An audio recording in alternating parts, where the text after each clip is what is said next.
Rappin with ReefBum is sponsored by Marine Depot.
Hey everybody, and welcome back to another episode of Rappin with ReefBum. I am your host, Keith Berkelhamer.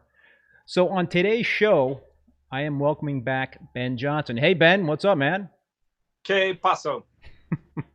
Ben was on a number of weeks ago with Tulio from Reef Bright and Rich Ross, Ben's co-host for the ReefBum Podcast. That was one hell of a show, wasn't it, Ben? Fun. Yeah, it was a lot of fun. A lot of good info in there. It was a lot of good info. I had to watch it 3 times to make sure I was able to absorb all the info, because I got a lot going on here in terms of being the host of this thing, and I'm trying to watch the chat. I'm trying to moderate. I'm trying to make sure guests like yourself don't say anything that's going to get me in trouble, which is probably it might happen tonight. Hey folks, thanks for tuning in. I see some regular folks on the live stream. Battle OCR, Scotty Damron, Wade Riles. Who else do I see? Brock B, Braveheart Reefer 525. Ooh, I hear some beefers. Some beefer names. Are there some beefers in the audience here tonight? Yeah. Cool. So let me say one thing. The sponsored by thing at the beginning, I don't know if that snuck in or not, but I have no sponsor right now. And sponsor my brother. Marine Depot is going to be out of business by the end of the month. So hey Ben, if you have any ideas on sponsors, I am totally open to that. But I think I'm close. Follow the merger. Follow the merger. There you go. Anyway, I thought it would be great to have Ben on solo, since he's an aquarium maintenance guru. And the name of his company, for those of you that don't know, is Captive Aquatic Ecosystems, and it's based in Houston, Texas. How hot has it been in Texas these days? Man, this summer has been super mild. I think Pacific Northwest stole our heat. Gotcha. So the heat dome is over the Pacific Northwest. Yep. So Ben has spoken at MACNA as well as the last Aqua Show, right? Yep. You were a speaker there. He has strong opinions about how things should be done with a reef tank. So we're going to talk all things reef with Ben, including reef tank maintenance and husbandry. What exactly is husbandry? Do you know the definition of husbandry? Well, this is going to be my own definition. I don't know what's in the dictionary, but the care of the livestock. There you go. Whereas like maintenance might be more like the care of the skimmer, the pump, the stuff like that. Gotcha. Okay. So I would say it pertains to live animals. Yes. So folks, we encourage you to drop your questions in the chat there, and we'll it's a lot more fun when it's interactive. And you know, Ben and I will have our own little conversation going on, but certainly feel free to interject. So Ben, how's it going with the Reef Beef podcast, man? I'm a big fan of those. Really, thank you. No, it's kind of surprising because we just a couple days ago filmed our 21. I mean, it started off as something that Richard and I were just farting around with. I didn't even know there would be 5 of them, but it has traction, as must have found out. You get fans that come out of the woodworks, and then you start feeling like, well, if people are watching this, I'll keep making it. So when are you guys gonna start doing it live, man? You know, everyone keeps asking us that, and I guess we should do it soon. Is it addictive, man? It is. It's like you never know. I mean, you guys are you know, it seems like your conversations are so free flowing, and there's just no, you know, inhibitions in terms of when you're having your conversations. So you might as well just hit the live button, right? Yeah, basically what's going on. If you watch our show, you'll notice there's not a lot of editing involved. So I mean, yeah, it's just like you said, could just hit record on YouTube. Maybe we'll like slip one in where we do that. And because the other stuff I'm not familiar with is like the you have the super chat thing, and then people like throw money at you. Yeah, like they actually pay you. They actually pay you money to ask questions. So any of you folks out there that want to super chat us, totally be up for that. Throw my brother Keith. Yeah, and you get to interact with your fans too. What are you drinking there tonight? It is. Is it okay to say? I guess it is. Yeah. It's a New Holland Dragon's Milk, 11 ABV. So I might be cursing like a sailor by the end of this. I am drinking Lawson's Hopsalot. Ooh. It's a single IPA. I'm okay with IPAs. I just sometimes like IPAs just too much hot. This is a single. I usually like the double octane, but they even make the triple, which you know, then you're in for a hell of a ride. Oh yeah, but they sell them they sell them in smaller cans though, you know, because legally I guess they can't serve that much alcohol in a taller can. Huh. Yeah. For the wusses out there. So, Braveheart Reefer 525. Ben needs a new backdrop. Yeah, what's up with the backdrop? Is that? Oh, come on now. It'll you know, throw money at me in the super chat, and I'll buy like a new like a shower curtain I'll put behind me. We did one episode where I had a shower curtain that had Jeff Goldblum and a chimpanzee on it. I have no idea what it was, but I used it. And Annie Jefferson is saying that she likes his shark shirt. It's a true chameleon, like a veiled chameleon. That is really cool. Where'd you pick that up? I don't even buy my own clothes. My wife buys my clothes. I have no fashion. If it was just me, I'd be wearing a burlap bag. Scott Dameron, don't forget to hit that like button. Yeah, folks, hit that like button because more people will find us. Smash it. They're like, yeah. They're like pushing the other fans. Do it, fans. Yeah. Let's get this snowball effect going here. Yeah. So, Ben, man, explain to us what Captive Aquatic Ecosystems is all about. This is your company. Wait. You kind of like you paused up a little bit. Oh, did I? Okay. I was asking you about. I was asking what Captive Aquatic Ecosystems is all about. I thought that was a question that stumped you. Yeah, no. So I have been in the industry professionally employed since I guess I would say 1995. In 2000, I moved to Houston, Texas, and I was a zookeeper at the Houston Zoo, where I was in charge of the 4,000-gallon reef tank. And then the longer you stay at a zoo, you get more exhibits once you show competency. So, but in 2002, while I was a zookeeper, I knew enough to where it was, my dad's an entrepreneur, and he was like, dude, don't work for other people making money. You know enough about this, do it yourself. And I said, but running a business is scary, which everything in life is scary until you do it. I mean, now, I've been in business since 2002. It's still scary.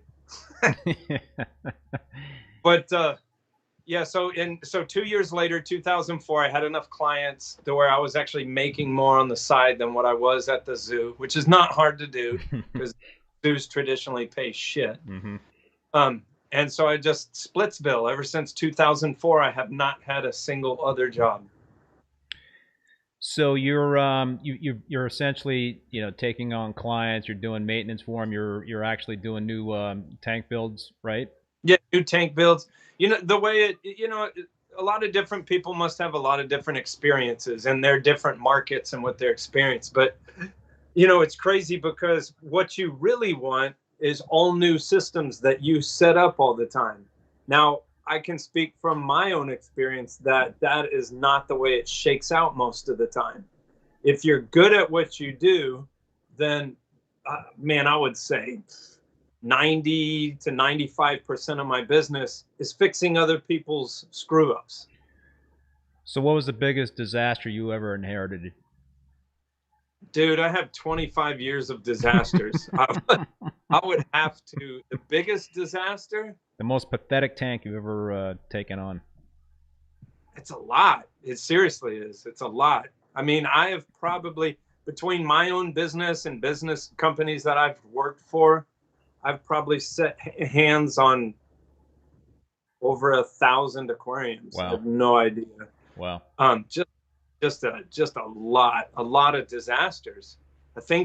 Probably the worst ones ever, just things that I was like, no, thank you, and walked away from. I was going to ask you, have you ever walked away from a job? Oh my God, yes. Yeah. Hundreds. What do those tanks look like? I mean, why would you not take something on? I mean, is it just so far gone? I should have had some, in some way, shape, or form. That's the only thing about running this live is I could have shown you some. I posted recently on Facebook I use this app called Thumbtack. Uh-huh. It's pretty low grade, but it's like a potential client generator. You pay depending how much you want to put in, like $1 to $4 to talk to a potential person. Uh-huh. And sometimes it's a waste of money, but I mean, in the last year, I've added over $1,500 a month in clients. Uh-huh. So I mean, you just get to a certain point. But yeah, on Thumbtack, you have to sift through a lot of garbage to get something good. And you literally someone sends you a picture of an aquarium that's half filled.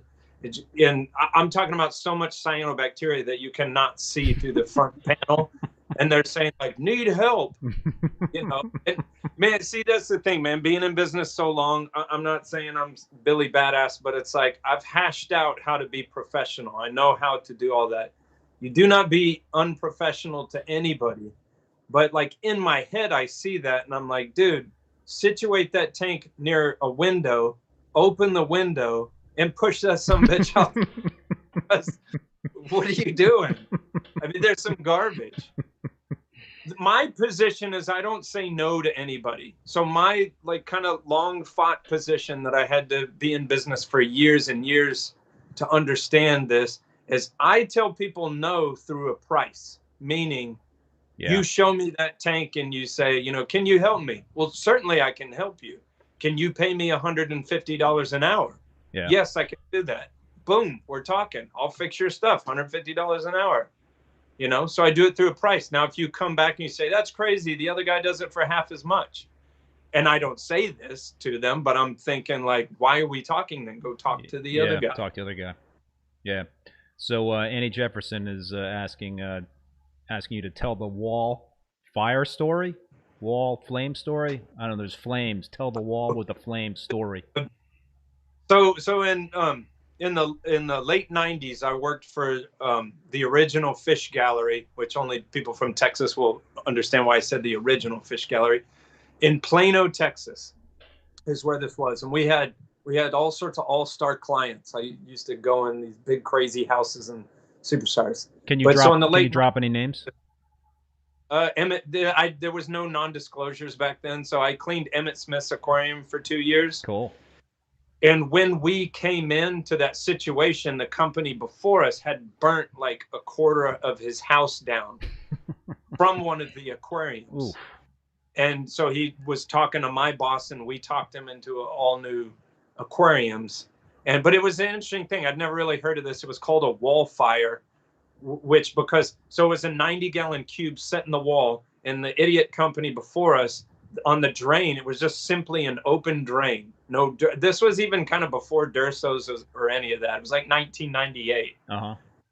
But I mean, at least put a strainer or something like that over the drain. So an eel went head first down the drain, water welled up, went into the wall, caused an electrical fire in the wall. Fire starts inside the wall and sucks oxygen out of the attic.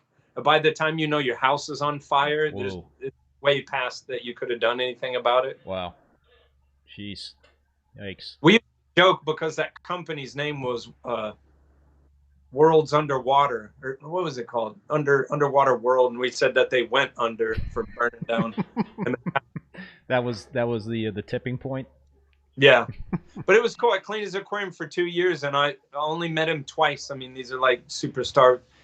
I guarantee you, Emmett Smith wasn't like chilling on his couch. He's a busy dude. What kind of tank did Emmett Smith have? Was it just like fish only? So he had several tanks. So when you first walk in from his garage, he had a circular room. And so there was a 360-gallon acrylic aquarium that kind of mimicked the curvature of that room. And man, this is 1998. And so this was still in the years of, that was a fish-only system, but it's back when we used to do bleached coral skeletons. Yeah. And every time I'd go there, you'd bring a big tote filled with more skeletons. Yeah. You know, some of us wore gloves, but man, it was crazy back then. You'd do coral swap outs all day long, and man, your hands would turn into like 60 grit sandpaper. But so there was that 360-gallon saltwater fish only. Then you go into his den. It didn't make any sense, but he still had the two 90-gallon cubes in the wall, one of which was part of that fire, but we refurbished it. Yep. It seems like if it caught your house on fire, you'd want to just get rid of you want to bury that memory. But those were two in-wall 90 gallons. And incidentally, on one of those 90 gallons was the first time in my life that I ever held a Tunza product. It was their horizontal skimmer, which before that I had heard of Tunza. But man, you got to realize in the 90s, like Tunza was something that it was like, oh, you know, it was like some badass German piece of equipment. Yeah. I had their what do you call it? Their turbo flows, their recirculating pumps. Those things were just incredible surge back and forth. My garage, you know, it's crazy because you do have to clean those more frequently, because if you look at the tolerance from the magnet to the impeller well, you can barely put a piece of paper in there. And so these are things that do require a lot of maintenance. But so do you ever get people like asking you, you know, that show Tanked on Animal Planet was like such a popular show. I really just, I watched it because it was kind of like, you know, watching, you know, it was just soap opera. Yeah, it was like a soap opera, and it was just comical to me in terms of what they did in that show. But it was very popular. I don't think it's on anymore. But did any of your clients ever, you know, say to you, "Hey, I saw that show Tank. Can you do a tank like that?" So it's funny because there has been things throughout my 25-year career that have been like this point. So before Tanked, it was Finding Nemo. Now, I'm going to take you further back, and if there's any old school maintenance techs like myself doing this, you might laugh at this. Because before Finding Nemo, I'm serious, it was that Deuce Bigalow male gigolo movie where he was cleaning tanks. So that, you know, I worked in fish stores back then, and they're like, oh, I was watching that movie Deuce Bigalow, and he had that lionfish, you know. So these things in pop culture that like cause people to come into your store and talk to you. Yeah. You know, but Tanked, yeah, I mean, when you mentioned Tanked, I was like, eye roll on this and that, just because, you know what, I don't give two shits what, you know, anyone think, hey, that's not nice, but it was just made for TV crap. Yeah, I hated the fact that they gave the perception that you could set up a fish tank and then, like, the next day put fish in it and everything's going to be hunky-dory. They never did any, there was never any follow-ups in terms of, like, what those fish were like 30 days later. I mean, who knows in terms of the mortality rate in terms of all the the animals they put into those tanks. I mean, it's kind of the same thing. Like, I mean, those of us who dive deeper into things, like it's kind of the same thing of like kind of one of my hobbies is reading history, which sounds real boring, but this is kind of my thing. And then so you go to like TV, you look at the History Channel, and what do they have on there? Like Finding Bigfoot and Loch Ness Monster, and it's like anything but. I mean, I go to YouTube to watch my history things because TV is same thing with like the Science Channel. Okay, what's on there? Nothing but garbage, no actual science. I mean, it's frustrating. It's the same thing with the tank. It was like you're showing these things, but people who do this like me, it's just like, yeah, I got tons of people like, oh, that show Tank, yeah, I like it. And then the problem is it makes me seem like a negative Nancy. Then when those clients are talking, I'm like rolling my eyes, and then I'm like, oh, those guys are jokers, blah blah blah, and it makes me sound like a hater. But I try to, if I've decided to be real frank like that. By the way, that Finding Bigfoot show is pretty high quality stuff. I don't know if you ever checked it out. Oh no, I offended you, Keith. No, I'm kidding. It's garbage, but entertaining. If 3 more of these, I might. Yeah, there you go. What was I going to say? I completely lost my train of thought. I don't even have a train of thought. So, I'll get back to that thought at some point in time, I guess. But another show shortly after that was with a company. God, and the name escapes me. But Fish Tank Kings. They were more reputable, in my opinion. Yeah. I'm just looking at some of the comments here. We got a comment about your orange backdrop representing Neptune, and the fact that it also there seems to be matching your shirt.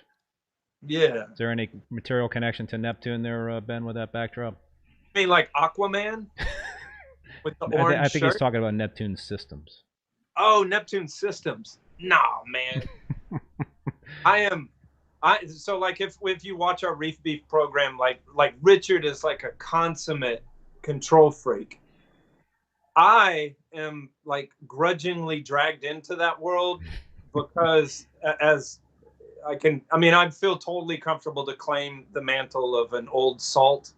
It feels weird because I still feel like the kid that's looking up to all these other people, but you need some of this gray in your beard there too. There's a little.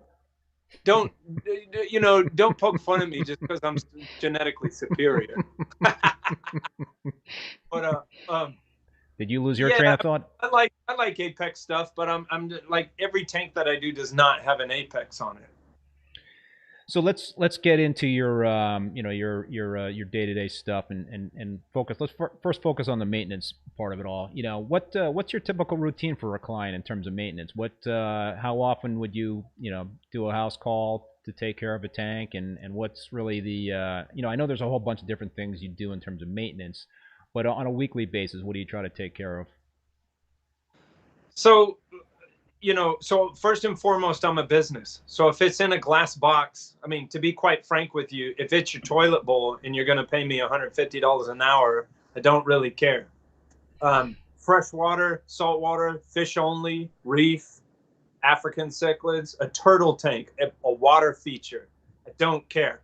All of that is stuff I can do. Dabbled in ponds a little bit. Not necessarily pond building, but it can take care of ponds. I have some friends that do pond buildings that I usually drop those off to. But so basically the breakdown is this. Out of all the years I've been doing this, a freshwater needs maintenance at least once every 4 weeks. So I schedule it that way. A lot of times when it's a commercial account, I will try to push you towards getting it done more frequently, because on a commercial account, people are walking through your business all day long. And you don't want to see any sort of decline. I mean, in a commercial place where people are seeing this tank all day long and it gets a little bit of algae, this or that, so I'll push them to maybe try to get it done every other week. Just it needs to stay like crisp every single day. Saltwater fish only system. Technically, you could go once every 4 weeks. I'm not fond of that. But you have those clients out there that get more comfortable on that. So when you say like every 4 weeks, you know, when you're making a house call, there obviously the customer has to do something in terms of maintenance, right? Or no? When you go on a freshwater 4 weeks, no. On a saltwater, you go to 4 weeks. Like, you're gonna have to be doing a few things. Yeah. Unless you don't want a total disaster. Yeah. But I guess I would say that kind of speaks to how I design a tank, either from scratch or if I've taken over your tank, how I've revamped it. And I mean, we could go into all the specifics. It's a lot of details, but just the specific ways that I set up a tank to be able to weather it not being in my living room, you know, every day and day out. So, you know, something goes wrong, you know, it's just the 25 years of learning what goes wrong and how to hedge that bet using decent equipment and, you know, certain pieces of equipment. Reef tank. So, I mean, I'll be flat out honest and say this. I look at my own market here in Houston, and I try to always get a good read on what people around me. There's two really big companies, and then there's a whole spattering of medium and tiny companies, and even guys that aren't even companies. In terms of like tank maintenance companies. Yeah. Yeah. And so I try to get a good read on what people are charging. It may sound crazy, but I've been doing this for a long time. I want to be, even though I'm not a large company, I want to be high up on that hourly rate, because I do not want to mess with a system that I know is not going to do anything. So you're paying me money and you have expectations that I'm going to do this stuff that I've talked about. I cannot do it if you don't listen to me about changing this skimmer, doing this, doing that, the frequency that I'm there, how much that I charge. If you got to pay to play, I'm a business. Yep. You when you approached me and asked me, you know, and saw the tanks that I do, and you say you like them, that's what you want, something like that, and it costs money to do that. So once a week is kind of reserved for my VIP clients. Like I have several of them right now. We have like just philanthropist, we got oil company owner, we got high-end doctor, we got architect, we got stuff like this. You don't want to touch it. You don't know shit about it. You just want me to show up and do everything. All you do is feed the tank and then call me if something looks off. Right. That's that once a week, and that's a lot of money. So what are you doing? Those are reef tanks? Those are reef tanks. I don't have any person that would, you could, if you got a freshwater tank, you could almost get discus in that sort of upper atmosphere. And I've had that before. Don't have one right now. But yeah, you could get discus up there in that upper atmosphere. But usually people are going to spend that sort of dough. They're usually leaning towards salt water. So what are you doing on those weekly calls with reef tanks? What's your routine when you go in there? I mean, obviously it depends on the tank, but you basically, you know, and I might be old school on this, but basically everything anchors around a water change. So you got the water change, however you're going to do it, you know, and then there's a lot of the maintenance is, you know, while you're kind of doing the water change or while you're, you know, mixing the water up. Or what percentage of the water do you like to change? It depends. It's sort of arbitrary. It's kind of hard for like me to say an equation, because it's like, you know, you start cleaning an aquarium and depending on the frequency you show up, you get a good feel for it. Man, last time I did 2 buckets and now I'm sitting in front of it, looks dirty. So I'm going to ask the client, like, how much did you feed? Did you overfeed or something like that? Yeah. You know, and then I'm going to do 3 buckets. So you do 3 buckets. Next time you come, like, damn, okay, looks good. Do 3 buckets again. Next time you show up, damn, it looks good. So then, you know, over time, you're just like, okay, 3 buckets on this tank until further notice, you know.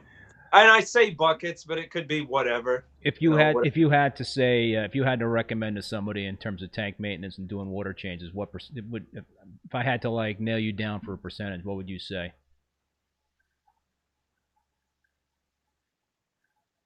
Depends on the frequency, but I always kind of feel like, you know, I'm one of the people that, so let's be honest, a reef tank doesn't like changes, even when that change is going towards good. So the more baseline you can keep it, you know, nitrate, doing this, water change. No, I mean, do it. You know, I guess it's in my blood is the maintenance, but there's some people like, I don't like aquarium maintenance, or I don't like maintenance, period. And this is just not a good hobby for that. Yeah. I'm just getting at, you know, the more frequent you do it, also the less work that you would do every single time. You know, I just think it'd be a good idea to change some water once a week, every other week. for me, every other week would be a minimum.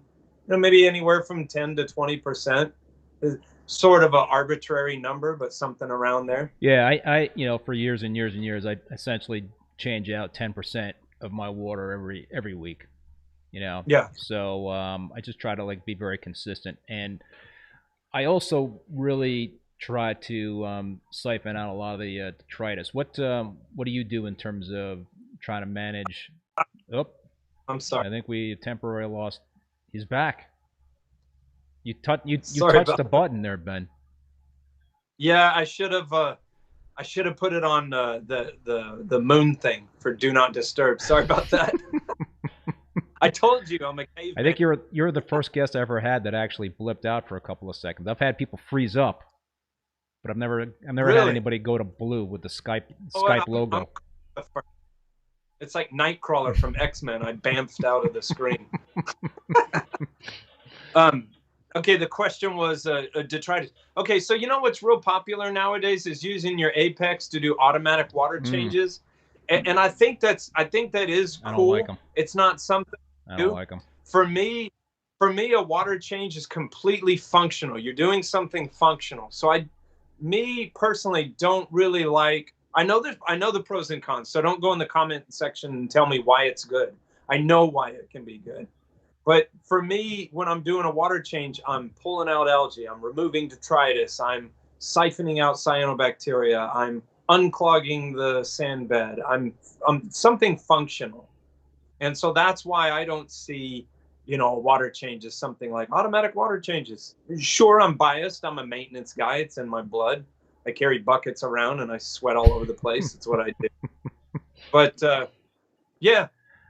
I remember back in the days when like deep sand beds and stuff like that, where people are like, don't gravel siphon your substrate. You'll disturb all the creatures. But, I routinely, I have different sort of water changes for different things that I see when I walk up to an aquarium. Whether it's gravel vac, whether it's making the skimmer wet skim, whether it's using a smaller tube to siphon out things like cyanobacteria. I don't very often nowadays take like a big hose and just walk up and like remove a bunch of water, put a bunch of water back in. It's usually one of the before mentioned things that I do. So a couple of things. Who mentioned this? You just mentioned cyano, and we had a question from Blue Reef about cyano. How does Ben deal with cyano in his client's tank? Is that Blue Reef the Blue Reef? Said Blue Reef. I guess the Blue Reef. Well, that's funny. I mean, if that's the company or something like that, I actually use their product to deal with that. so voila. Let me say this, these are interesting things sometimes when you do this as a business. As a hobby, I'll get advanced hobbyists saying like, oh, I don't like to use like cyanobacteria remover. My co-host Richard, and it completely valid, where he'll just wait out things like cyanobacteria takes over. He'll siphon it out when he's doing a water change, but he doesn't go and off balance his system with chemicals and whatnot. From a hobbyist perspective, that makes total sense, because I'll also tell you from an old time salt, half of these things that aquarists watching this are freaking out about, you don't have to freak out about most of this stuff. Most of this stuff will run its course, and sometimes the things that you think are course corrections further screw up the tank. So I think that's one thing that I would say, like one day when you can call yourself an advanced reefer, is when you learn to be a little more patient and a little more chill and not go charging after every little thing that you see. So put my train back on the tracks. Yeah, we're talking about cyano, whether or not you believe in using chemicals.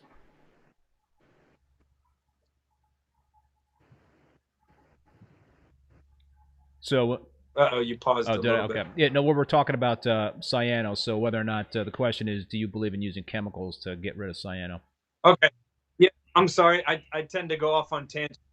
So the deal is, I'm a business, and when I'm cleaning your tank, now, generally, I don't clean the aquariums of hobbyists, because if you're a hobbyist, what the hell am I doing at your house? Right. So generally, these are just people that want me to perform a service. So you got cyanobacteria real bad. Man, I have to show results. Yeah. That tank can be clogged with cyanobacteria for like 3 months on end. Right. Not that a client knows what cyanobacteria is, but there's like, you know, what's this weird velvety stuff all over the place is taking over. They get mad because it looks unsightly. And dude, you got to do something about it, period, fast. Yeah. Whereas my advice to a hobbyist would maybe be a little more with the brakes on, just saying like, you know, hey, siphon it out when you're doing a water change. Don't freak out. You know, at some point it seems to have gotten ahead of you. Okay, use a chemical like Chemiclean or whatever the one Blue Life has, the whatever they call their red slime remover. Use that. It's no big deal. Do you, whenever you've used like a Chemiclean on a client's tank, have you seen like dinos pop up? I know a lot of people report seeing dinos pop up after using like a chemical to get rid of cyano. I mean, I've used like Chemiclean a couple of times, you know, to beat back cyano, and it does upset the balance of the tank. And it is an antibacterial agent. Is it erythromycin? It used to be erythromycin, but I think a lot of places nowadays will say specifically on there not erythromycin. Yeah, but it is something that it could kill other good bacteria, I think. Yeah. There's other products where they use a competing bacteria that outcompetes the cyanobacteria, stuff like that. I mean, I have used, whether it's you know, whether it was from Ultralife or Blue Life or, you know, I think Boyd's has one. There's a lot of companies that have red cyano removers. So, but the one I do use mostly nowadays is Blue Life. But you know, I have my whole rigmarole. It makes the skimmer go crazy. But so I take the skimmer head off. I remove all carbon, remove all like polyfilter, anything, absorption resin, purigen, anything like that. You dose it, and then it's tricky. You know, you let it run for like a day or so, a day, 2 days. And you'll have to schedule with the client. You come back, you do a massive water change. Yes. 50 to 80% water change. Now, here's what I do, though. I don't know if this is specific to me. I don't care if I invented it or if I did not or whatever. So I'm real fond of this thing called wet skimming, where I tweak a skimmer and I add pre-mixed salt water into a system to make the skimmer ever so slightly, to some degree or another, puke out the bubbles. Puke out the foam. So this is how I like changing water in other situations, but also when I bringing a tank back from hitting it with a red slime remover. So I'll do a lot of that water change through wet skimming, because hey, let's look at it. It's making the skimmer go absolute ape shit. So I use that to my advantage.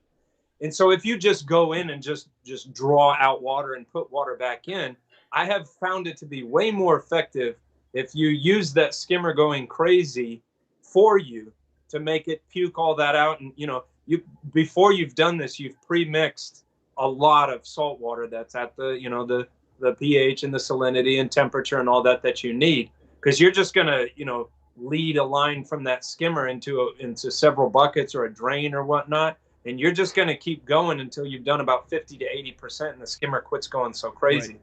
Throw in fresh carbon, throw in a polyfilter, throw in some purigen, whatever you have, and then move off from there. Probably, you know, you'll run the skimmer down a little low, and then next time you come by, you know, it will have, you know, but you'd rather it be low than high, and then you can inch it back up. Yep. Blue Reef, you know, mentioned... After that, I don't remember ever having seen dinoflagellates after that. Yeah, so Blue Reef also, you know, is asking, have you seen more, you know, an increase in cyano? And it seems like a lot of folks are seeing more and more cyano these days. Are you seeing more cyano, you know, in terms of the tanks you take care of these days? I mean, it's not like a communicable. It's not like a communicable disease. It's you know, it's funny because you're like, wow, Ben's a professional aquarist, has been doing this for 25 years. I bet you he doesn't see X. It's bullshit. I see every sort of, and I myself cause all sorts of screw ups too. This is a delicate hobby. Julian Sprung himself kills fish. I can't tell you how many. Ask Julian. Like the people I look up to and then the people that they look up to. This is a delicate ass hobby. There's no one that's just like sailing free and clear. No, it's you know, you always hear the phrase, it's always something, you know, it is always something. When I look online now, I don't do forums much because it's just for crying out loud. I do this, you know, 24/7 for 25 years. It's like I have other hobbies because your hobby is my job. But I look online and I see, you know, people are messing with this. People are messing with, you know, ICP testing. They're messing with these trace elements. They're messing with this algal turf scrubber. So, I mean, I think you could look at when a group of people try some new method, and you kind of got to group this into your mind if that's possible. Like, oh man, all these people messing with ICP, and then they're all telling me they're complaining about cyanobacteria. Like, I would kind of look at what method you're messing with. And that kind of ties into something that I would tell you that I'm kind of keeping a side eye on. I think the future in this hobby has something to do with quantifying the bacteria that are in your system and products. Is bacteria, which is funny because, like, you know, decades ago, that was the thing when we realized that you know, bacteria was important to break down fish waste. Now I feel like despite all the technology we have, the future might be tweaking bacteria, because now we buy bacteria in a bottle. You got this product, that product. But I mean, as novices, we don't exactly understand the different strains of bacteria. But I kind of have a feel, you know, for nutrient removal and for fighting cyanobacteria, for outcompeting this, for, you know, dinoflagellates. And there's even a company. Do you know the name of that company? Microbiome, I think it's called. Yeah. Michael Paletta has mentioned it a couple of times on the show that he uses that test to kind of figure out the good versus the bad bacteria in the systems. I just have a gut feeling, if I'm listening to the aquatic railroad with my ear on it, it seems like that might be something that we're paying more attention to into the future. So there's a whole bunch of stuff there, Ben, that you talked about that I'd like to kind of dig into, and let's talk about, definitely want to talk about the bacteria stuff. But in terms of the cyano, again, it kind of maybe I hate this saying, but maybe put a pin in it. But what can people do, really? You know, what do you do to try to prevent cyano? You know, I mentioned Mike. He talks about using a power head to blow detritus off of the rocks in his reef tank, and you know, detritus is certainly a source of cyano, but you know, also keeping nutrients in check. You know, what do you do with the tanks that you maintain to try to prevent these cyano blooms? I have a great answer for you, and it's really long. Go for it. Stability. That's it. You're done. Stability. Stability in terms of the key parameters. Now, as someone who's been doing this for a long time, it doesn't mean that I don't change up what I do sometimes. Sometimes I try stuff out and this and that. Now, let's take a look at a 0 to 5 year hobbyist.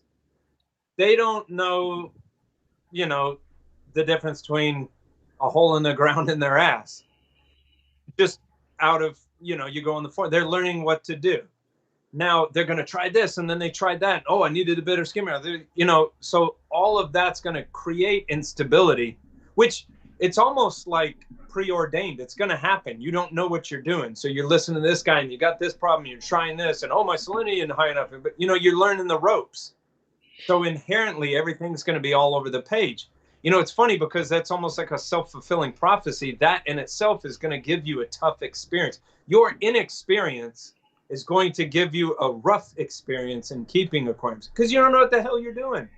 You know, I just put out a video that the title of the video was "Why is this becoming hard? Why is reef keeping becoming harder?" And you know, the three main reasons why I threw out there, you know, why this hobby is becoming harder is, you know, one, we have more efficient equipment, right? So you've got these very, very efficient skimmers and other filtration devices like roller mats that are just essentially zeroing out nutrients and bottoming out nitrates and phosphates, leading to dino outbreaks, which, you know, could be cyanos the next thing, or what have you. It's just, you know, so and then you're dosing nitrates and phosphates to keep those levels up, right? This is stuff I never did before, you know? Right there, what you just said was in my head. Again, I should quit saying how long I've been doing this, but I'm just saying, as a long-time professional aquarist, I am beside myself to understand that we are, not only are we adding it, but companies are making products. Companies made products for us to take nitrate and phosphate out of the water. Then they made, certain things and certain, and now we're turning around, we're adding it back. Now, someone that might be watching this that's a manufacturer or whatnot, Ben, you don't understand, blah, blah, blah. And that's cool. I might not understand. I just cannot believe that we are freaking adding it back. Right. So you got that going on. Then the other thing you mentioned, ICP tests, is I believe there's too much information out there. So you're doing an ICP test, and you've got all the 35 different elements you're looking at, and maybe one or two of them are like in the yellow zone. You start freaking out, and well, and I love ICP. I mean, listen, I use ICP tests. I use ICP tests for red flags. If anything's looking wrong with my tank, I'll order an ICP test and I'll see what's going on. But I think my main point is not to overreact and start tweaking stuff if your tank is looking good. If your tank is Guess how many times I have sent off an ICP test? 0. Yeah. 0. Now that might speak more to who I am, whatever, an old school reefer. It doesn't mean that there's been times where that might have been helpful, for sure. But people who I look up to, Sanjay Joshi, a friend of mine, Chris Maupin, these are PhD people, Richard Ross, and Chris Maupin wrote a paper on this. So I'm not trying to pick a fight with ICP people, but I'm saying that it has been shown. So my fear is that the lower level Aquarius thinks that ICP is some golden god on a hill. My position is that, okay, maybe in the future it could be, but I'm just saying that it is not. And Sanjay has given this talk several times about, he's not trying to like poop on ICP, but he's just saying, be careful. It is accurate. It's more accurate than your home test kits. It's not as accurate as you are led to believe. And then the other thing, I don't like the territory where we get like, oh, your rubidium is low. Here, we sell this rubidium. Okay. Marine scientists, what do we need rubidium for? And they're like, we don't know what you need. Now, I'm making that up about rubidium, but I'm just saying we're tweaking. Richard and I always take this position where it's terrible to chase numbers and stuff like this because it's very arbitrary. It doesn't even mean a whole hell of a lot. Now you just gave us 100-something more set of elements to chase down when marine scientists can't even agree what level molybdenum should be at and blah, blah, blah. And, I ain't down with it. Scotty Dameron brings up a good point, and I agree with ICP. You really need a starting number before you can say, well, this is up and that's down. Too many variables. I mean, I do like to order ICP tests when my tank is looking good because then I do have a baseline. And then if I notice something that's, it's looking very off and I don't have any answers to it, then I'll order another ICP test and maybe there'll be something that stands out. But, usually when I order an ICP test, my lithium is like way through the roof. And I haven't, heard of anyone saying that lithium could potentially be an issue with a, with a reef tank. But with mental problems that take lithium. Good point. So what do you do in terms of testing water parameters? What are your key parameters that you'd like to test? That is another thing that's going to make viewers go, what the? I am weird on that. Yes, testing can be important. I am a weirdo in that this is going to sound arrogant and ridiculous, but I'm one of those people where I just have a keen eye for what I'm looking at, and I can tell if something's off. I know a few things to do that kind of hedge my bets when things look off, and I write it back. Now, there's things that I feel like you have to test for. You really have to test for alkalinity. And there may be, so I'm not a chemist, but there may be chemists watching this that are like, and throw a tomato at the screen. But I feel like you can pay more attention to alkalinity and maybe a little less attention to calcium and magnesium. and still have a good result. Now, I will tell you too, people running these dominated by SPS coral tanks, you're going to run a finer line. You're running a finer line on everything. So any sort of reef laziness that you may have, if you have one of these just like massive dominated SPS everywhere, yeah, man, you got to watch everything. You have to stay on top of everything. You know, a butterfly farts on the coast of Africa and you're like, you know, it's more like that. And I like the whole SPS thing, but, you know, maintenance clients aren't generally like that. You don't handle a lot of SPS dominant tanks. They dominated, no, but I do have a lot of massive SPS colonies out there in mixed reef tanks that do splendid. I can't put a complete SPS dominated tank out somewhere, and I'm not going to your place 4 times a week and you're paying me 4 times my mortgage. Like, if there's a client out there that's like that, buddy, give me a call. Yeah. So you wouldn't like have an Alcatronic or a cage director installed or a Trident installed at a client's place so you can monitor that stuff remotely? I could, I should, I would, but I don't. Needless enough to say, I'm not trying to name drop here, but a buddy of mine is the one that invented the Trident. You know, Jim Welsh. He invented the Trident. You know how many Tridents I have out there? 0. Again, this is a maintenance thing, and I bet you if there's some maintenance guys watching this, they're like, "Oh, been stupid. I'm a maintenance guy, and we have tons of Tridents out there," and that's cool. You know, we all do our own thing, but so the problem is you're paying me $150 an hour to be at your place, and if I have overages, I have to explain those overages. Well, I mean, I can't really. I'd love to, but I can't really like poke you for $600 a visit because I'm dicking with your Apex or this other thing. So all the little inherent things, I think the Trident is great, but let's be honest, you have to fiddle with it a little bit, and some the tubes can slip out, calibration. What about tank automation? Do you have controllers on the tanks, some of the tanks that you take care of? My most VIP client tank has a full suite. Well, I say full suite, but it doesn't have the Trident on there. But I guess I might try to start doing that. He pays me what amounts to Ferrari payments once a month. He pays my mortgage once a month for me to clean his tank.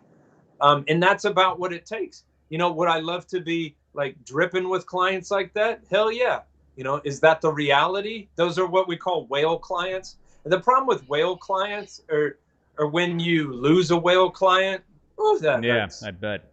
Yeah, that's got to be. If you just immediately remove $2,000 a month from what you make, it stings. It doesn't mean you don't take them. Of course you take them.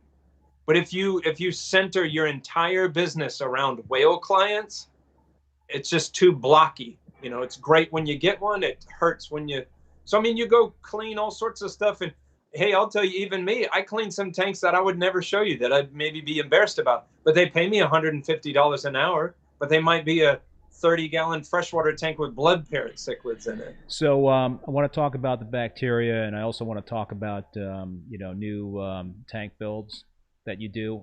But just to wrap up the maintenance part of the conversation, what would you say are your top 3 maintenance tips for folks out there in terms of keeping a reef tank? Let's just say a mixed reef.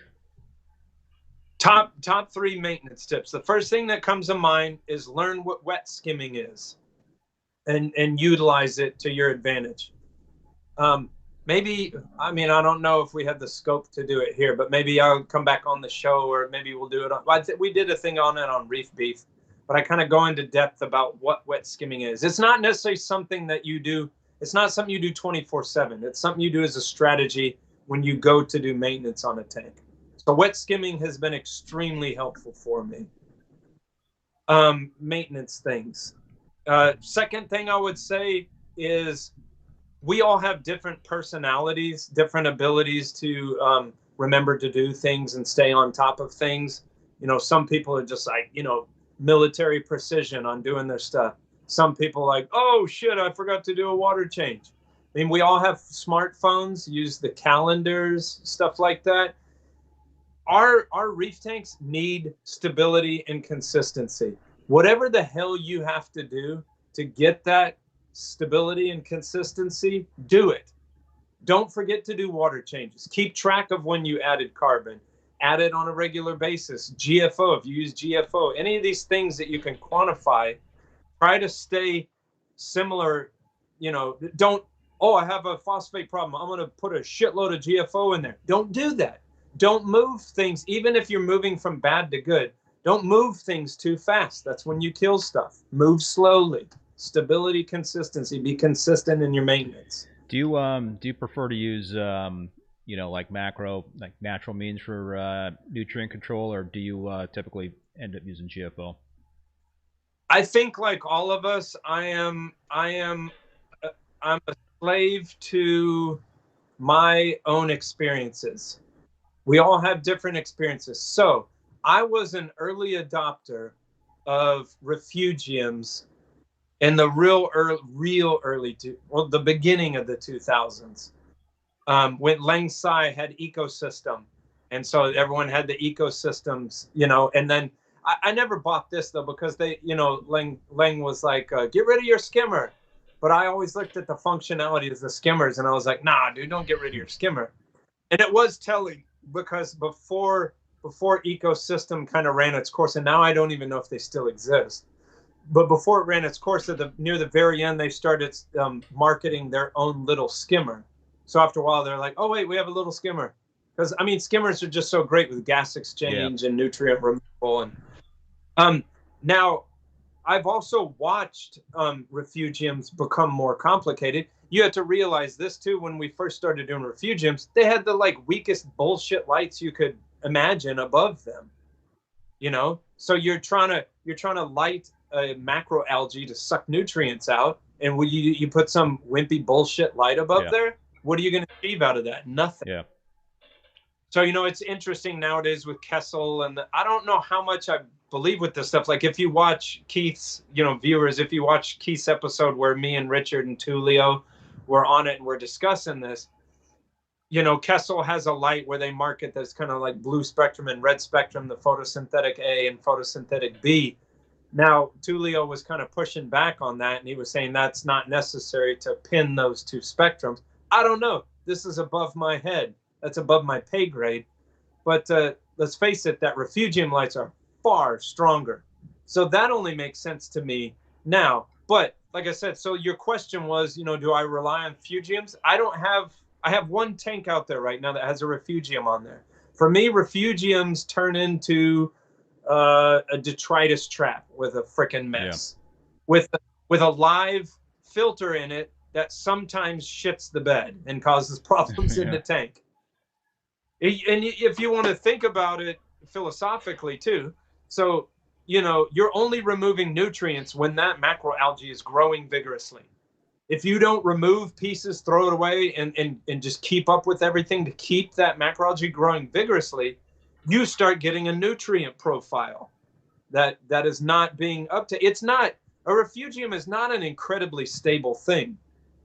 Over the course of a few months, okay, not over the course of a few years. It's just, you know, some of it died, some of it did this, your light crapped out, this, you know, any of these things are going to just cause nutrient profiles that were being uptaken by the macroalgae and now all of a sudden aren't.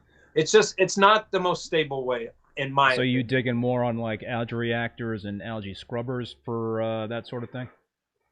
And that, just a good skimmer, good maintenance practices, consistent, you know, do it when you're going to do it. You know, a use of a high quality carbon. I like Kolar Labs carbon.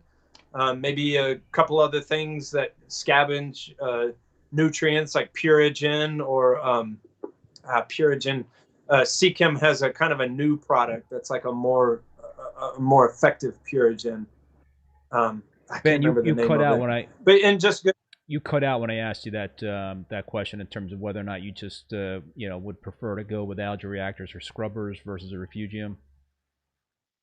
Oh, okay. Yeah, I kind of skip algae altogether. Okay. I don't exactly find it, you know, on top of that, I think the algal scrubbers can be great, but I mean, from what I see, from my perspective, they're almost exclusively they're what's causing us to add more nitrate and phosphate. You put this damn thing on there to get rid of nitrate and phosphate, and now you're trying to feed it to make it grow. Okay, there's going to be smarter people than I am watching this. Tell me how that makes sense. So a couple of comments here. Let me scroll through here. Calypso's Reef Therapy and Rappin With ReefBum, the best live. Thank you guys for sharing all the knowledge. You guys got to be live though. I don't know if you could take. Trevor King, I don't like refugiums either. ACI Aquaculture. Hey, Chris. Chris is in the house. Just had Tulio over yesterday. Learned something new every time. I think that was a 3.5-hour conversation, according to what I remember, Chris. Funny. He's like, as long as you want. I enjoy. I can only imagine Chris and Tulio. That I'm surprised it wasn't a 13-hour conversation. I've never spoken to Chris in person, but one of these days, Chris, we got to talk at a MACNA because, like, after listening to him, you know, it's like that's another dude I look up to. Yeah, Chris. Well, I'll tell you, you know, I had an opportunity to visit Chris's place firsthand, you know, after chatting with him a couple of times, and the corals speak volumes in terms of what Chris is doing there. So he knows his stuff. Old school person that's just kind of doing their own thing. I even like it when sometimes, like, he's like, I saw on one of your shows that he was kind of talking about how, you know, screw alkalinity, follow pH. I still have kind of troubles with that because I'm not sure if I agree with that, but I just love old school people that are kind of doing their own thing. I mean, the pushing the boundaries is how we make the boundaries bigger. So Chris mentioned that he and Tulio were chatting about bacteria and UV levels on LEDs. So let's talk about bacteria. What you mentioned that, you know, is that something that you've started to do with your customers in terms of dosing bacteria? Is that you know, how close are you if you're not to doing that? Not yet, because here's the thing that I'm against doing to my clients. I cannot turn my clients' tanks into guinea pigs. I could do this at home, the experimentation at home, but if you're paying me $1,000 a month and I'm showing up at your house all the time cleaning your tank and I crash that sumbitch, but you know, I can't do that. So I can't get too wild and woolly with that sort of thing.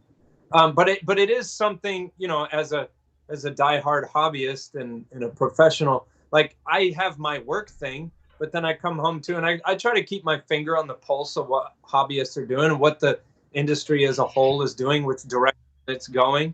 And I just see an awful lot of it seems a subject where a lot of us, just regular people, don't you know, have a good read on. So there's a lot there that could be, you know, why did my algae go out of whack? Why did I get cyanobacteria? What are dinoflagellates? I just feel like there's this whole hidden biological realm that us end users don't know a whole lot about, that the experts could come. Yep, you know. I'm actually doing an experiment now, and I guess, you know, these are my tanks, so I can experiment. But I'm doing some experimenting with some bacteria, you know, from Brightwell, and yeah, we'll see how it goes. It's you know, it's a long process. It's not something that you know, you see results within a couple of weeks. It's over several months. I mean, that kind of gets me, like there had been times a long time in the past when I was using bio pellets and I would use Microbacter 7, like, and this is not a comment on that specific product, but the tricky thing about that is there's all these products on the shelf that we use. And then so I would go and I would use it, and then you would ask me, like, what did you see? And it's like, I don't know. It seems like maybe the tank's better. But, you know, and then you could be like, I always use Microbacter 7. I don't freaking know, but it looks like. And why is the tank better? Did you pick up maintenance? Did you start adding carbon? Like, if it's a true scientific experiment, you can't do too many things at once. Exactly, you know, and I kind of screwed up because I started using UV on the system as well, you know, in addition to using the bacteria. So I think I just kind of effed it all up, because now I can't just say, you know, hey, it's the bacteria, because it could be the bacteria plus. Yeah, just pour the bacteria. Yeah, well, you got to turn the UV off for that, you know, and give them time to colonize. And yeah, I like UVs on fish-only systems. I've never been a big fan of them on reef systems. Now, you could also say I'm a fan if you own a store and you have a coral holding system. Yep. Okay, be a fan of UV on there.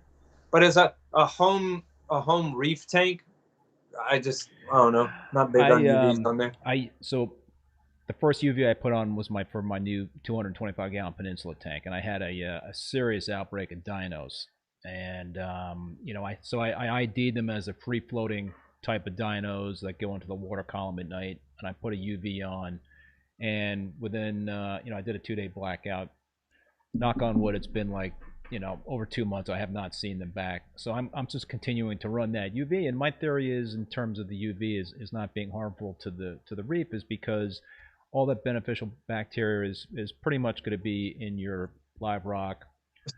Right. Yeah. They're not going to be floating around in the water column, maybe a small percentage. So yeah. I've been doing... Oh, and dinos make you want to cry. What's that? Dinos will make you want to cry. I broke a tank down because of dinos, you know, 5 years ago. I just I threw my hands up. I gave up. I tried everything. I was like trying blackouts. I was trying you know, the hydrogen peroxide. I tried adding a lot of pods, getting my nitrates and phosphates up. I had this guy. There's a company that I think that makes a product that is supposed to do away. Do you know which one that is? About Dino X?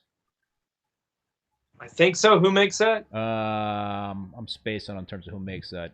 It's not Salifert. There's a couple products out there. There's a couple products out there. But yeah, this time the UV was the ticket for me. Really? It just boom. Yeah, yeah. So I'm now using it on my other system. Just well, hell, even as a temporary thing to get you over the pass, and then put it in the closet after that, sure. Or leave. All right, dude. So let's talk about new tank builds. How often are you doing that? I'm just a small company because it's just me. I've had employees in the past, but I kind of prefer to do this on my own, like a solo artist. So, and also too, when people contact me for an estimate, like I feel like at least in my market, like I try to go pretty good setup that I do. So my setups tend to be, you know, it depends on the size, but if you're talking about a reef tank, you know, you're talking in excess of $10,000. Yeah. A lot of times you're talking in the teens, maybe the 20s.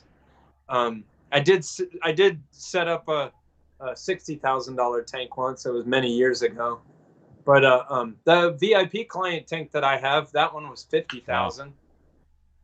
But I would say, if I was going to throw a dart and say what is mostly my systems are just shy of 20 grand.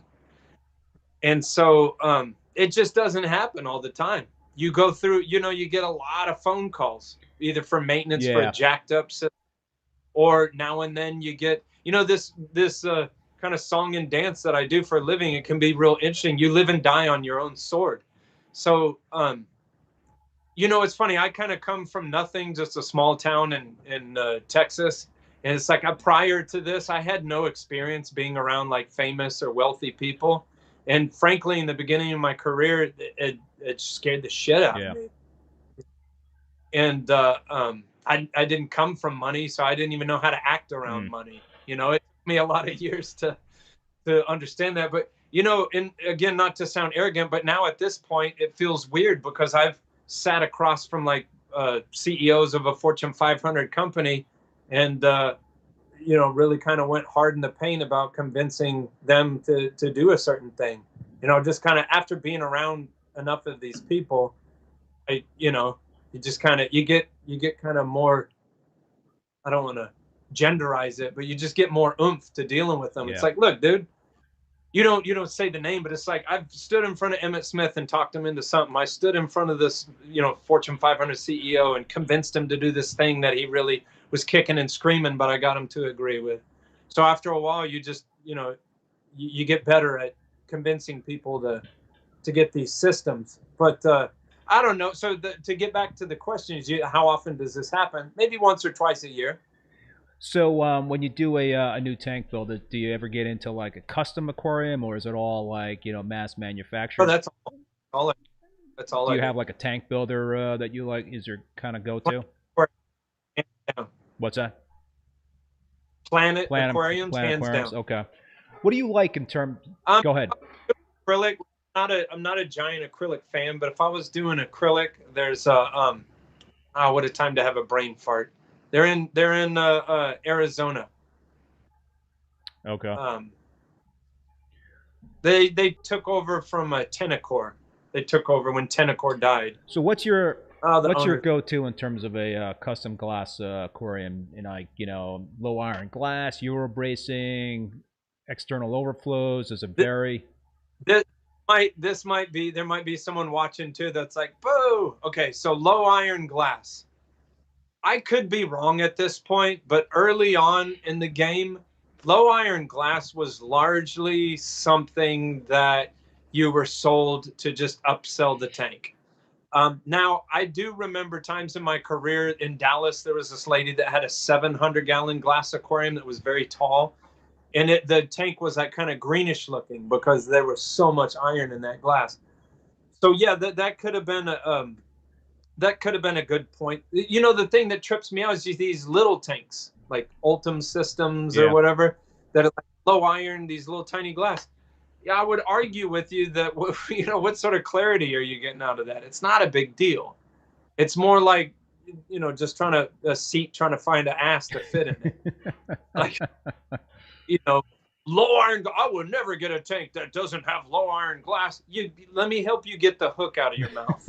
It's not that damn big of a deal. Also, you have to realize that, and hey, someone correct me if I'm wrong, but so low iron glass is a little softer than the regular glass that we use, so it scratches easier. More, yep. Yeah.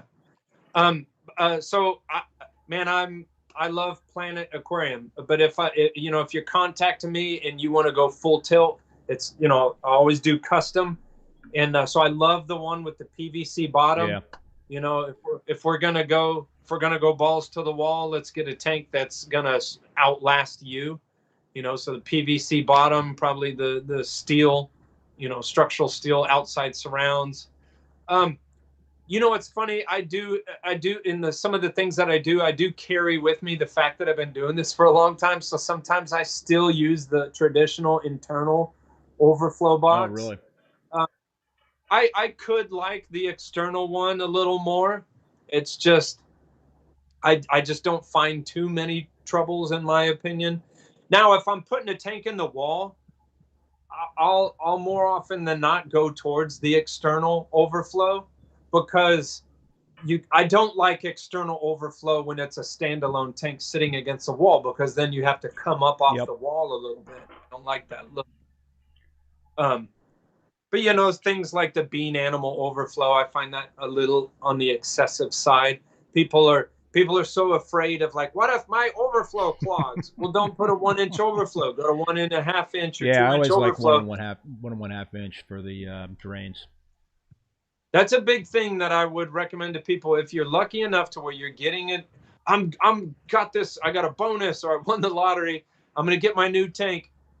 Hey, if you're asking someone to custom design a tank, go with larger overflows. They're just inherently more quiet. What about dimensions? I always say go as wide as possible. What do you? So you'd ask a professional aquarist, what's your favorite dimension? My favorite dimension is width, front to back. Yes. Yeah. I'm not a big fan of tall tanks. My new Peninsula tank is only 20 inches tall.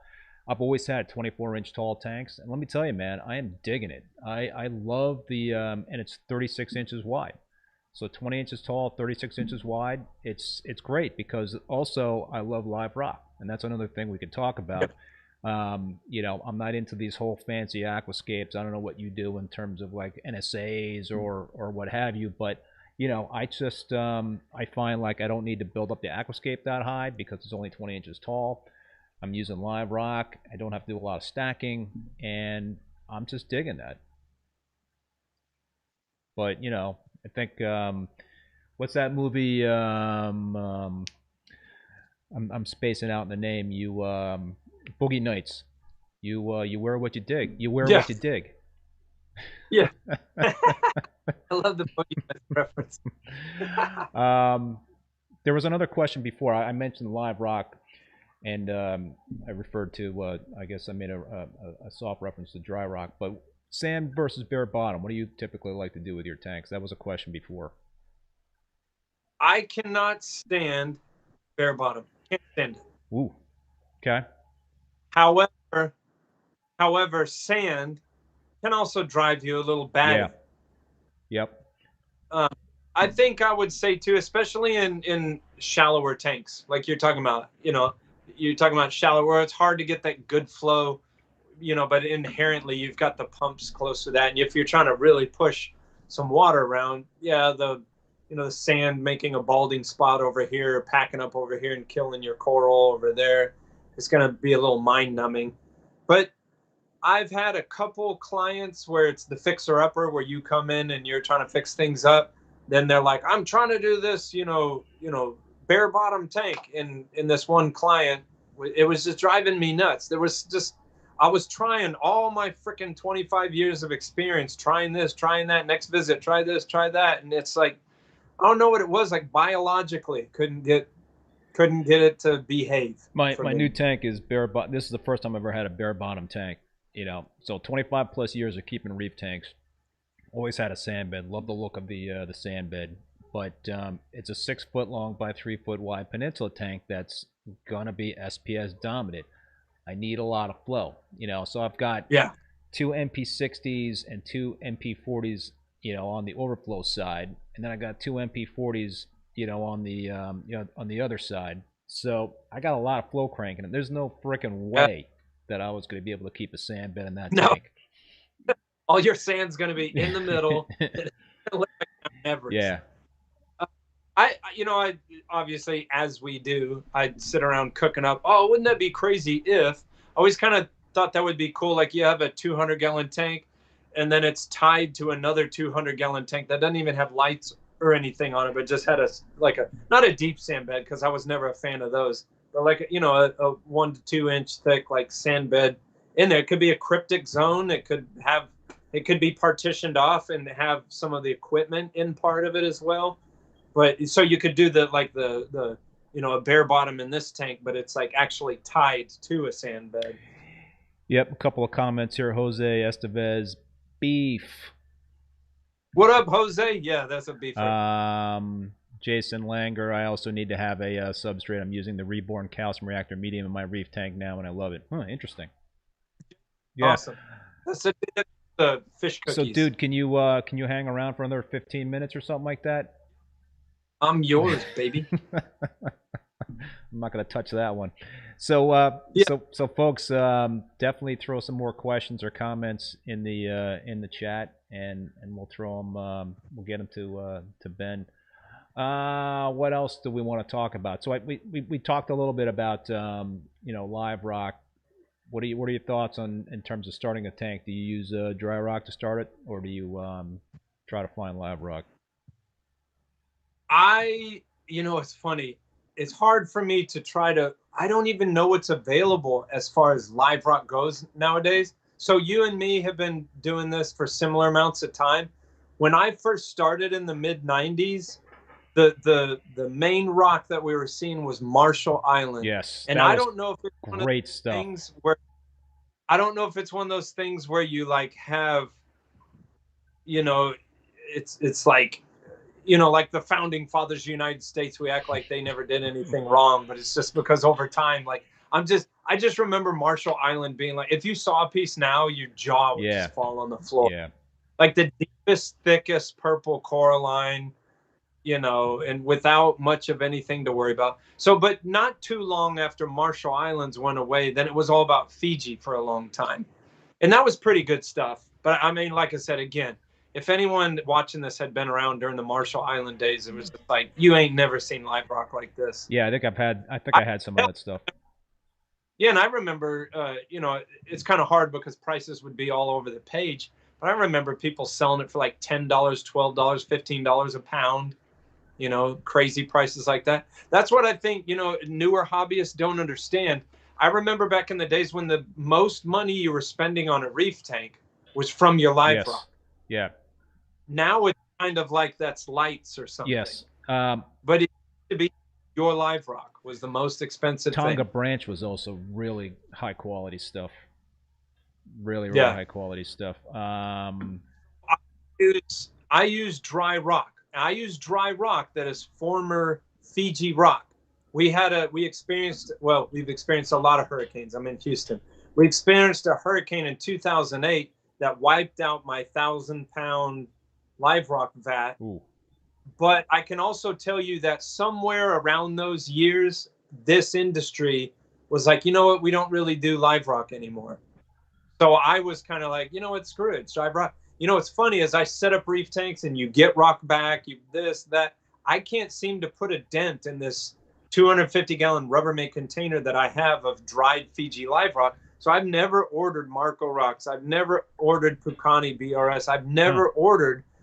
I just get my rock from stuff that comes back to me. And I had so much of it.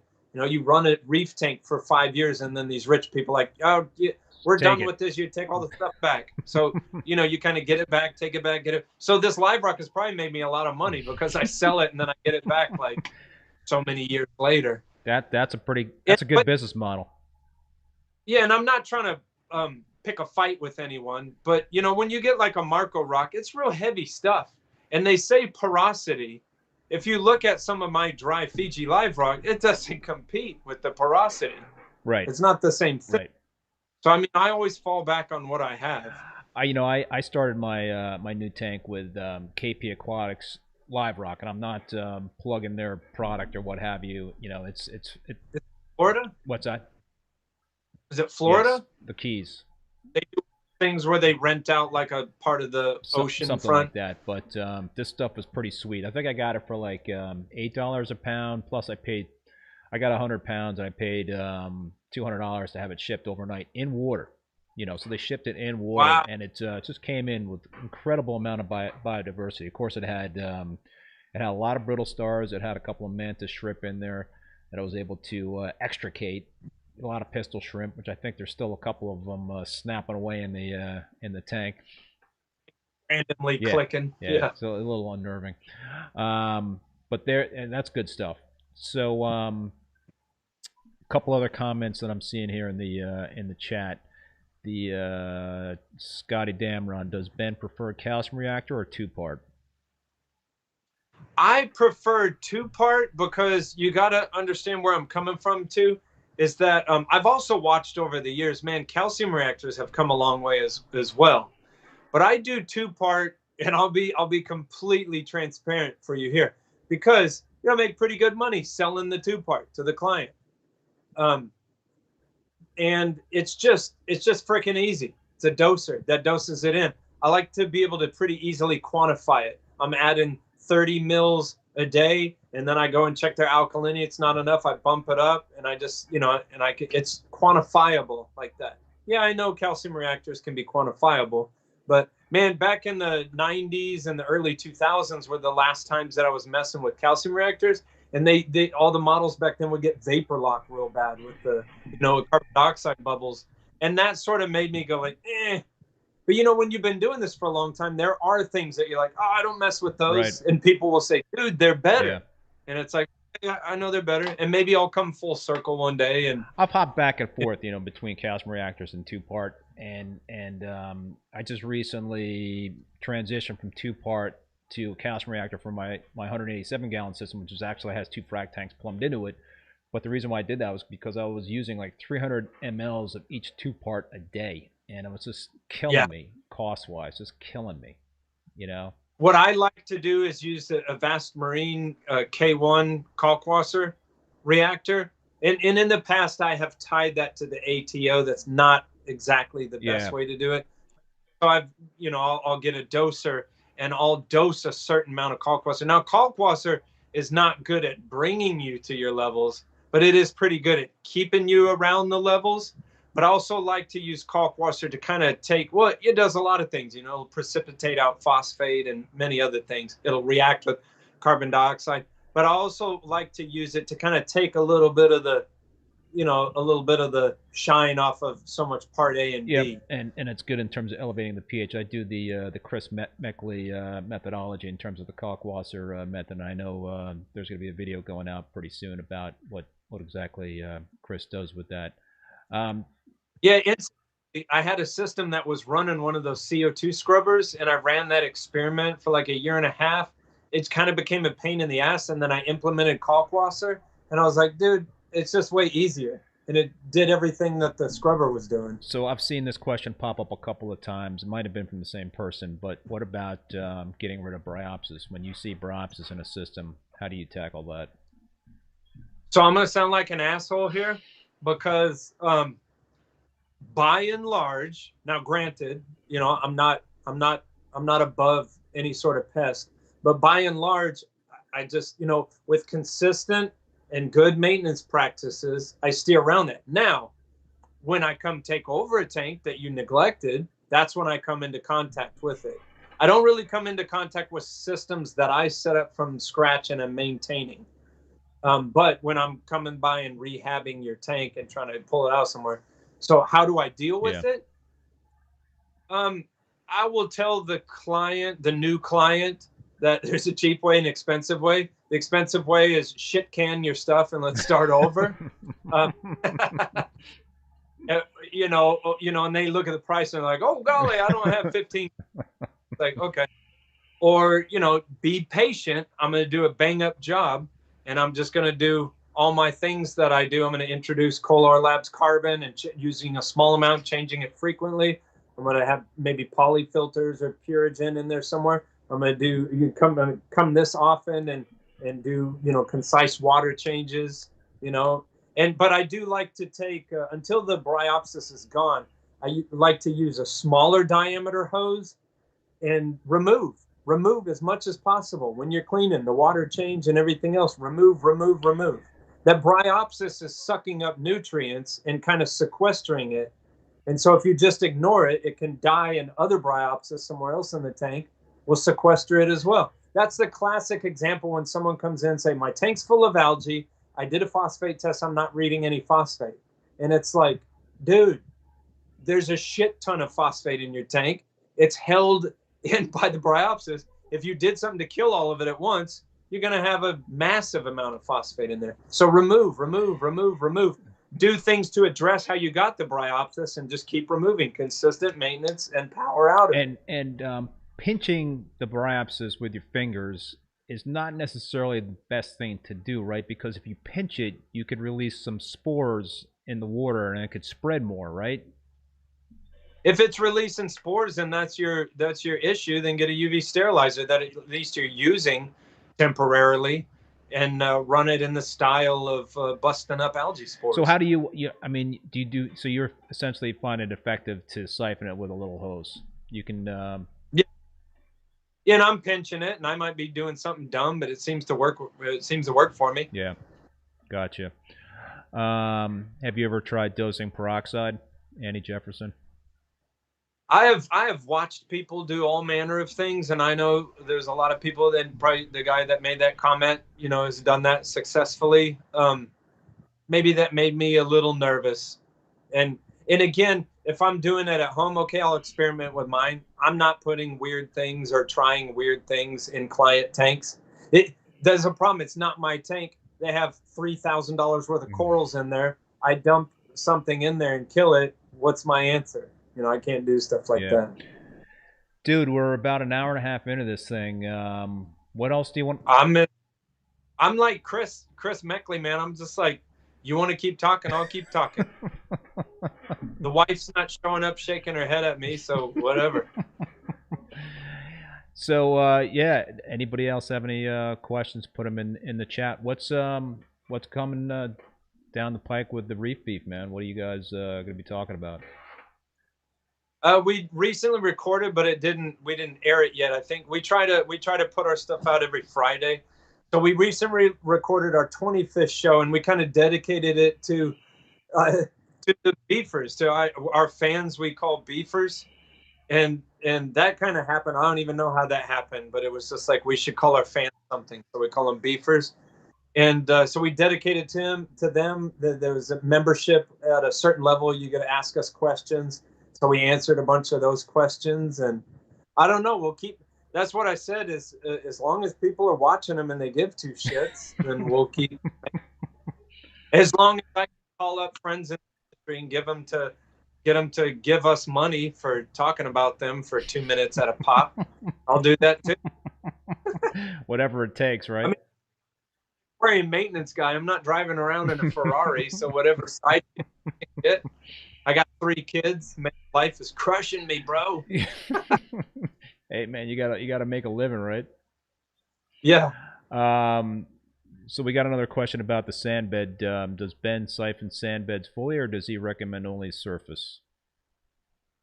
I go fully, but I'll usually only tack like, hey, this left half, and then next time I show up, I'll get that right half.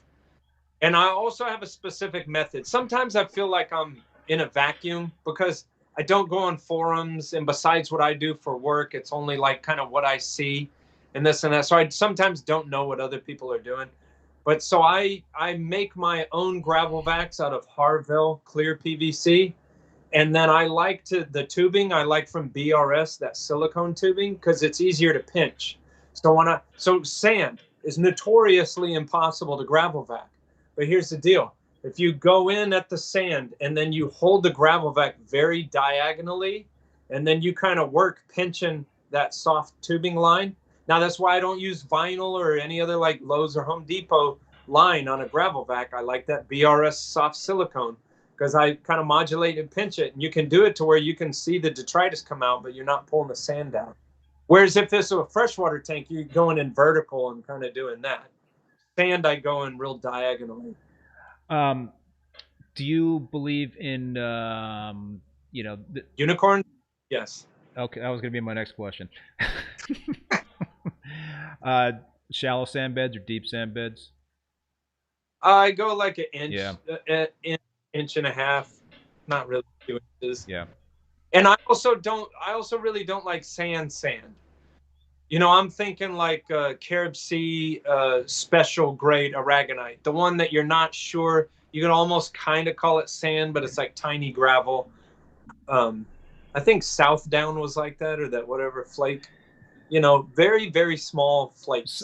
Somebody mentioned, I can't remember who, that they're using the Julian's, the Reborn, for kind of like a sand bed.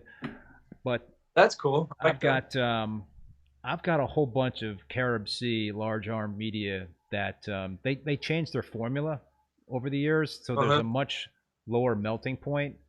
And I can't use this stuff. So if anybody wants a sand bed, I've got like 10 gallon jugs of that thing. So hit me up for that.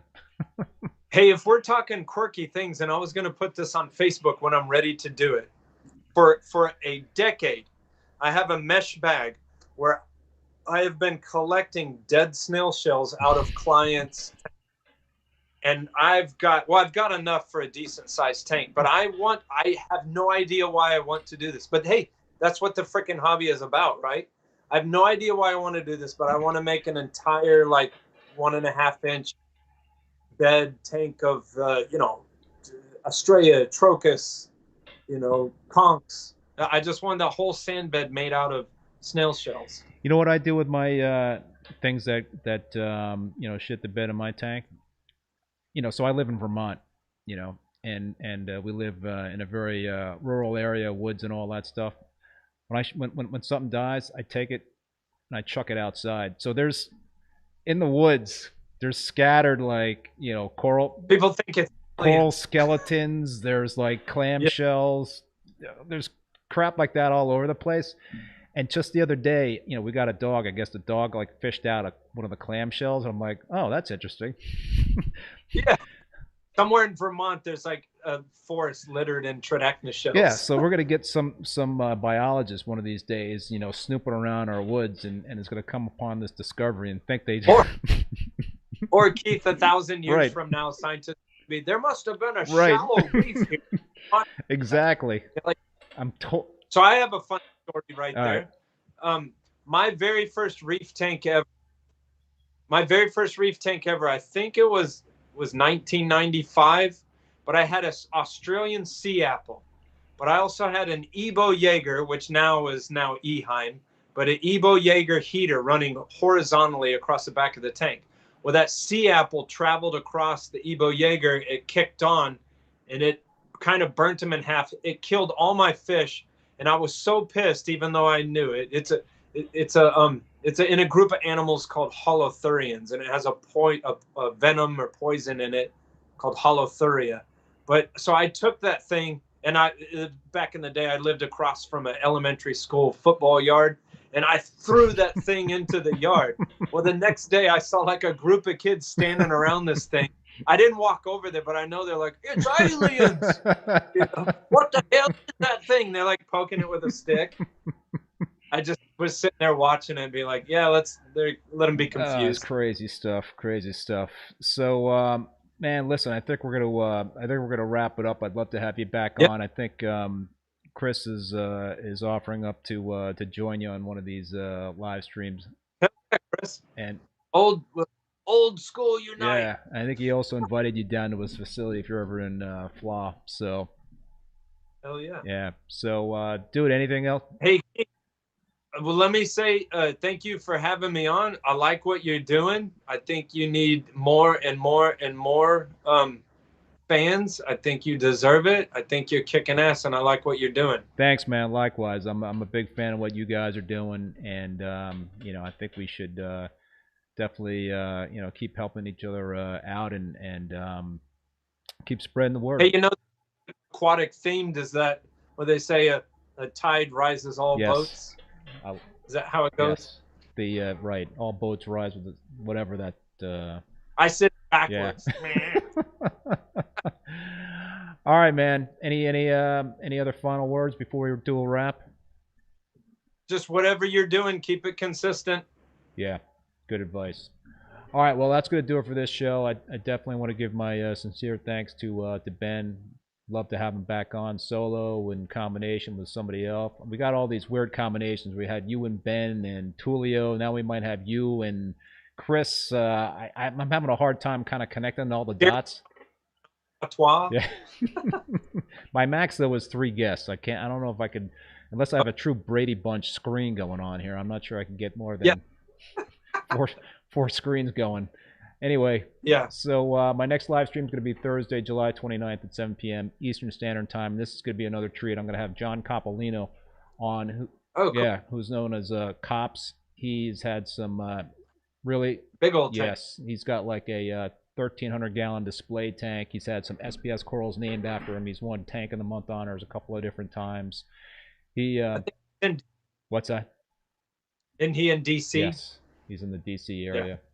So he's a cool guy. Yeah, I've never met him, just conversed with him online, so I'm definitely looking forward to having him on. Anyway, folks, thanks again for tuning in. We'll see you next time. Be safe, and until then, later.